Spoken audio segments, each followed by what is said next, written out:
pessoal, tudo bem? Como que nós estamos? Espero que firmes e fortes para continuar aqui na nossa classificação da receita. Matéria pesadinha, mas que cai em prova, em tudo que é concurso isso vem, então a gente tem que saber. Pessoal, antigamente, né, só vou fazer uma introdução aqui para vocês. Antigamente, a gente tinha uma cobrança muito grande da classificação por natureza da receita, tá? Em concursos públicos. Então, não vinha tanto esse tipo de cobrança aqui, que eu vou começar a falar a partir de agora. Então, não vinha tanto essa por fonte, por destinação, por resultado primário, não vinha isso. Só que agora, isso está vindo bem mais. Por quê? Porque já ficou batido você só cobrar a parte da classificação por natureza da receita. Por quê? Porque a classificação por natureza da receita, ela vai ter todo aquele embasamento lá da Lei 4.320 também, né? Então, é algo muito batido. Então, aqui, agora, essas classificações que eu comento aqui com vocês agora, são classificações menores, tá? Demandam menos tempo, mas elas são bem importantes no nosso atual contexto de cobrança de concurso. Beleza, gente? Então, vamos lá. Esta classificação por fonte, destinação dos recursos, ela é uma classificação que ela atinge tanto a despesa quanto a receita. Então, tanto a receita quanto a despesa, né? Estamos falando de receita. É uma classificação, então, que ela é bivalente. Nós temos aí, vale para os dois lados. Ela surge, então, da necessidade de se classificar a receita conforme a destinação legal dos recursos arrecadados, beleza? Essas fontes de recursos vão constituir determinados agrupamentos de natureza de receita, atendendo a uma determinada regra de destinação legal, e servem para indicar como são financiadas as despesas orçamentárias. Então, veja, aqui, gente, é o foco duplo. Por quê? Porque, obviamente, você só arrecada para gastar. Qual que é o teu objetivo aí de vida? Né? Qual que é o teu objetivo? Quero comprar um carro, quero viajar, quero conhecer o mundo inteiro, quero passar no concurso logo para eu conseguir fazer uma poupança, para eu conseguir comprar um apartamento, tá? Você tem objetivos de vida. Só que para você, então, alcançar este objetivo, para você financiar essa despesa, você precisa de receita. Então, receita e despesa atreladíssimo. Só consigo fazer despesa porque eu tenho uma receita que financia isso. Então, esta classificação aqui, ela foca nos dois lados. Veja, eu vou olhar aqui para a destinação legal do meu recurso. Então, este recurso, ele está destinado a cobrir qual despesa? Então, veja, essa despesa vai usar qual recurso? Então, sempre este movimento duplo. Então, essa classificação, ela olha para os dois. Esta classificação, ela tem um código de 3 dígitos. Então, a classificação por natureza da receita que a gente viu, ela é composta por 8 dígitos. Aqui são 3. Então, o primeiro indica o grupo de fontes que eu vou utilizar, enquanto o segundo e o terceiro indicam a especificação das fontes. O grupo de fontes identifica se o recurso é ou não originário. Ah, não, essa parte aqui, ó, essa parte que eu já vou tirar. Isso aqui não tá valendo mais, tá? Teve uma alteraçãozinha lá no nosso manual. Vai focar aqui, ó. Se pertence ao exercício corrente ou a exercícios anteriores. Beleza, gente? Então, vamos lá. No MTO, Manual Técnico Orçamentário, 2021 e 2022, quais são as nossas possibilidades de primeiro dígito, que são o grupo da fonte de recursos aqui? Nós temos recursos arrecadados no exercício corrente, recursos arrecadados em exercícios anteriores, recursos de operações de crédito ressalvadas pela Lei de Crédito Adicional da Regra de Ouro e recursos condicionados. Os recursos condicionados, gente, são os incluídos na previsão da receita orçamentária, mas que eles vão depender de alguma aprovação na legislação, tá? Alguma alteração na legislação, ele tá condicionado a esta legislação. Então, é um recurso condicionado. Por sua vez, o recurso arrecadado no exercício corrente vai ser aí a segregação entre recursos arrecadados agora, no exercício corrente, e nos anteriores, tá? Aqui é simplesmente uma separação, uma segregação do que foi arrecadado agora e o que foi arrecadado antes. O recurso, o código 7, que são recursos de operações de crédito ressalvadas pela Lei de Crédito Adicional da Regra de Ouro, isso aqui é uma inovação, tá? Isso aqui é novo. Não tínhamos isso. Isso aqui, o que seria? Seria aquela ressalva do 167.3, que fala sobre a possibilidade de uma operação de crédito exceder o montante da despesa de capital quando isso for autorizado por meio de crédito suplementar ou especial, aprovado por maioria absoluta do Poder Legislativo. Então, nós temos essa possibilidade, né, dessa ressalva. Então, essa fonte de recursos aí, ó, operações de crédito ressalvadas pela Lei de Crédito Adicional da Regra de Ouro, seria essa fonte aqui, beleza? Com relação aqui ao exercício corrente e os anteriores, a gente vai ter ali aquela situação da vinculação de um recurso. Por exemplo, quando um recurso está vinculado a uma finalidade específica, ainda que ele seja arrecadado em exercícios posteriores, enfim, ele vai ser aplicado no objeto da vinculação. Então, você vai ter que sempre olhar ali para quando que aquele recurso foi arrecadado, se ele está vinculado a uma finalidade específica ou não, tá? E também a gente vai utilizar aí essa codificação para efeitos de superávit financeiro, tá? Superávit do exercício financeiro anterior. Então, se você tem o superávit do exercício financeiro anterior, você consegue abrir créditos adicionais. Isso é uma fonte de abertura de créditos adicionais. Então, você vai conseguir olhar ali o que foi arrecadado em exercício anterior, o que foi arrecadado no exercício corrente, fazer ali as contabilizações necessárias, tá? Mas, então, agora nós temos aí essas 4 opções de grupo de fonte para classificação por fonte de destinação de recursos. Esta classificação por fonte ou destinação, ela visa cumprir, né? Visa obedecer estes dispositivos aqui. Então, vamos lá. O parágrafo único do artigo 8º da LRF. Os recursos legalmente vinculados à finalidade específica serão utilizados exclusivamente para atender ao objeto de sua vinculação, ainda que em exercício diverso daquele em que ocorrer o ingresso. Então, eu tenho uma vinculação de um recurso e eu vou utilizar este recurso naquela finalidade, ainda que o ingresso do recurso não aconteça no ano em que eu ia utilizar. Entendeu? Então, assim, eu tenho uma finalidade num exercício. Se o ingresso do recurso aconteceu num exercício diferente, não interessa, ele está vinculado naquela finalidade. Então, ele vai ser usado naquela finalidade. Eu não posso, eu não arrecadei no exercício que eu queria, arrecadei depois, arrecadei antes, sei lá. Posso usar em outra coisa? Não. Artigo 8º, parágrafo único. Se ele está vinculado legalmente a uma finalidade específica, então ele vai ter que ser utilizado naquela finalidade, independentemente do momento em que o ingresso entrou, tá? Em que o recurso entrou, ok? E o artigo 50, inciso 1 da LRF, diz que a disponibilidade de caixa constará de registro próprio, de modo que os recursos vinculados a órgão, fundo ou despesa obrigatória fiquem identificados e escriturados de forma individualizada.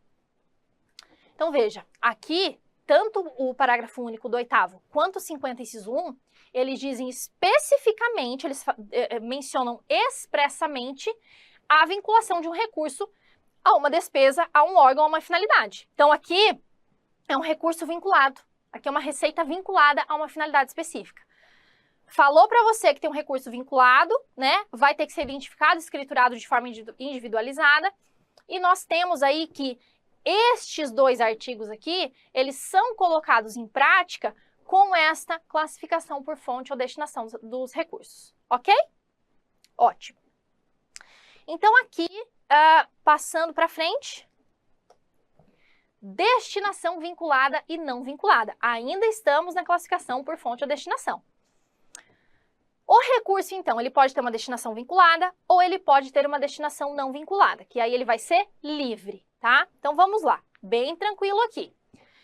A destinação vinculada, então, é um processo de vinculação entre a origem e a aplicação de recursos em atendimento às finalidades específicas estabelecidas pela norma.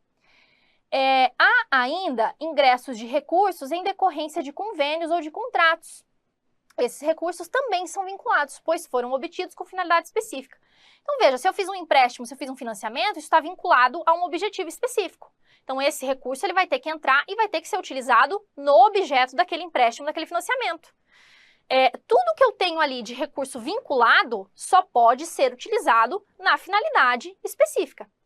Já a destinação não vinculada é a alocação livre daquele recurso, para atender a quaisquer finalidades, desde que dentro do âmbito das competências da atuação do órgão. Então, aqui, como eu falei para vocês, né? Lembra que eu expliquei para vocês, na aula de princípios orçamentários, eu expliquei que o imposto, por exemplo, é uma verba que ele tem um caráter não vinculado, ele tem um caráter livre. Por quê? Porque ele tem que entrar no caixa para o gestor conseguir fazer, né, dar vida ao programa de governo dele. Se todas as receitas fossem vinculadas, pessoal, se todas elas fossem vinculadas, qualquer gestor que entrasse não conseguiria fazer nada. Não conseguiria fazer nada. Então, a regra é, eu preciso ter recurso com destinação vinculada e eu preciso ter recurso com destinação não vinculada. Eu preciso desses dois para funcionar, tá? É igual no nosso orçamento privado. Eu tenho recurso com destinação vinculada. Eu tenho, por exemplo, um recurso que vai entrar que eu vou pagar o plano de saúde, necessariamente. Vai entrar, vou pagar o aluguel. Vai entrar, vou pagar o financiamento do carro. Então, estes valores já têm destinação vinculada para essas despesas. Mas eu também tenho que ter, isso, né, tem que existir, você tem que ter uma partezinha do teu orçamento que seja livre para você aplicar em outras coisas que você queira fazer, que você possa fazer. Né? Poxa, quero fazer uma viagem, quero comprar uma roupa, enfim, vou ter ali uma alocação livre. É a mesma lógica aqui. Então, aqui no poder público, a gente tem que ter os recursos de alocação livre, os recursos de destinação não vinculada, para que o gestor consiga botar em prática, né, o programa de governo dele. Ok, gente? E aqui, essa parte importante. Essa parte importante porque caiu agorinha na PGDF para técnico, então vocês precisam saber. Gente, desvinculação das receitas da União. Olhando assim, você fala, meu Deus do céu, a DCT, 30%, que coisa difícil, não quero nem ver. Coisa mais fácil do Brasil. Vamos lá, muito fácil, muito simples. Você vai ver que isso aqui, ó, é mamão com açúcar. Então vem comigo. Essa emenda 93 de 2016, o que ela fez, gente? Uma emenda constitucional. Ela incluiu lá no ADCT o artigo 76, lá no ato das disposições constitucionais transitórias. Ela trouxe para nós a desvinculação de alguns recursos, que vão ser aplicados ali, ó, recursos primários de livre aplicação. Vai ser esse código. O artigo 76 diz assim, ó, são desvinculados de órgão, fundo ou despesa até 31 de dezembro de 2023, 30% da arrecadação da União relativa às contribuições sociais, sem prejuízo do pagamento das despesas do RGPS, e relativa às contribuições de intervenção no domínio econômico e às taxas já instituídas ou que vierem a ser criadas até a referida data. Então, gente, o que é essa regra? O que é esse artigo? Esse artigo é assim, ó. Em 2016, chegou-se à conclusão que tinha muito recurso vinculado. Então, não, chegou o gestor lá e falou assim, não, gente, não tem condições. Tá tudo vinculado. Eu preciso de recurso livre. Eu preciso de recurso para aplicar em outras coisas que não estejam vinculadas aqui a tudo. Então, o que foi feito? Emenda constitucional no ato das disposições constitucionais transitórias, por quê? Porque tem um prazo para acabar. Então aqui, ó, é até o dia 31 de dezembro de 2023. Então começou em 2016 e vai terminar em 2023. Desvincula 30% das receitas da União relativas às contribuições sociais, contribuições de intervenção no domínio econômico e taxas já instituídas ou que vierem a ser instituídas até a referida data. Então, até a data dessa emenda constitucional, tanto taxas já instituídas ou que foram instituídas até ali, 2016, até a data específica, poderiam ser desvinculadas, tá? Isso aí no valor de 30%, tudo isso daí. Só que nós temos ressalvas. E a prova cobra ressalvas. Então, vamos lá. Excetua-se da desvinculação o caput, de que trata o caput, a arrecadação da contribuição social do salário e educação, que está lá no 212, parágrafo 5º, bem como nós temos uma ressalva ali no caput também. Então, vem aqui que a gente vai anotar. Vamos lá. Salvo. Então, desvincula. Deixa eu ver como é que eu vou colocar isso aqui para vocês. Vou colocar só exceções mesmo.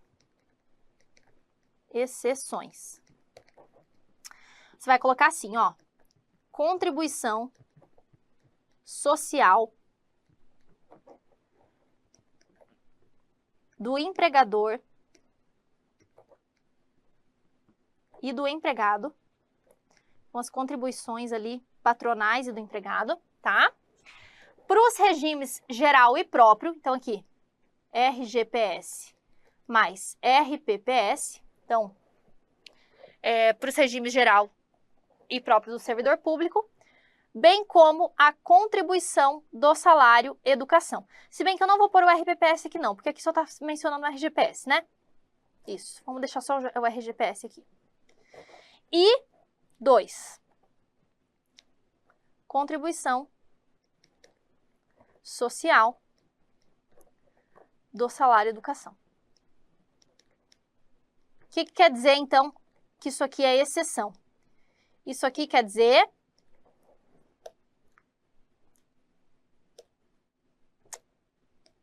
que essas duas situações aqui, ó, não pode desvincular. Não pode desvincular.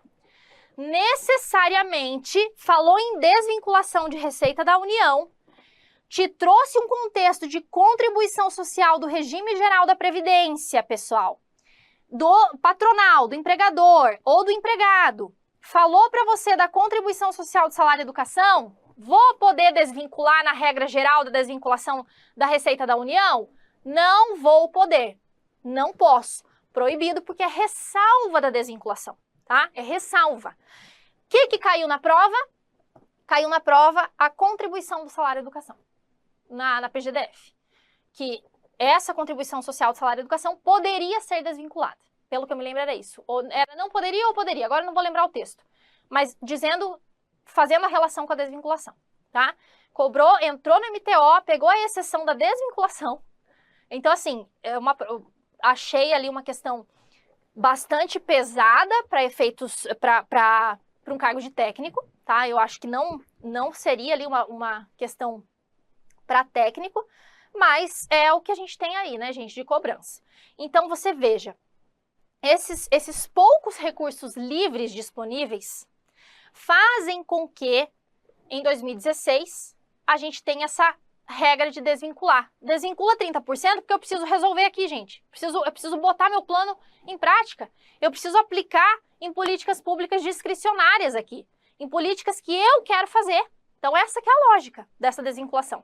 Só que eu posso desvincular 30% das contribuições sociais, das contribuições econômicas de intervenção ali no domínio econômico e posso desvincular taxas. Isso eu posso fazer, só que eu tenho exceções. Eu não posso desvincular contribuição social patronal e do empregado para o regime geral de previdência social, isso eu não posso desvincular de jeito nenhum, e eu não posso desvincular a contribuição social do salário e educação. Esses dois não posso desvincular, ok? Ótimo. Então, com relação a a classificação por destinação, fonte de destinação dos recursos, era isso que nós tínhamos que falar. Focamos aí em tudo que vem em prova, em tudo que tem no manual técnico orçamentário e destrinchamos aí algumas coisinhas. Tá bom, gente? Então é isso, agradeço muito pelo carinho e no próximo bloco nós falaremos sobre a classificação por identificador de resultado primário, beleza? Então é isso, até daqui a pouco.